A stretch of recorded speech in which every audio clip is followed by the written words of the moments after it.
Speaker, can I welcome some of the report that my right honourable friend has brought to the House today, but I want to return to China. As someone sanctioned, I take a particular interest in this. I have to say that I am somewhat confused as to what the government's position actually is. It was the Prime Minister, when standing for election, who said China posed a systemic threat.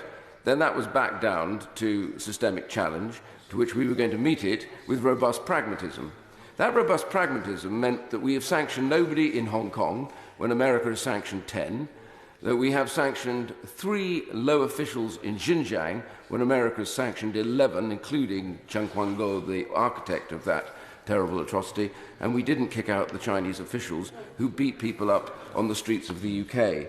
But now I understand that's moved to epoch-defining challenge. I just want to ask, in the document that the Prime Minister has produced today, in the same paragraph, he does refer to that epoch-defining challenge, but then he goes on to say that this is in the face of that threat. So does that now mean that China is a threat, or an epoch-defining challenge, or a challenging government epoch, or even none of that? Secretary of State.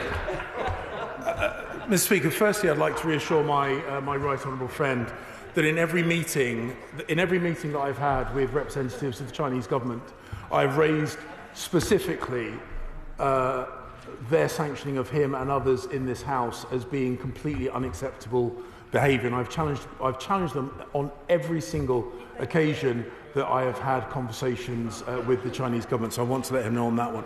I would make the point that whilst I understand the desire to have a simple short phrase or indeed single word to describe our posture towards China, with a country as big, as influential, as significant as China, it is impossible to distill it down just to a simple set of words or a phrase. It's not something we do with any other country in the world. We recognise that international relations are more complicated. There is in the IR refresh, and there will be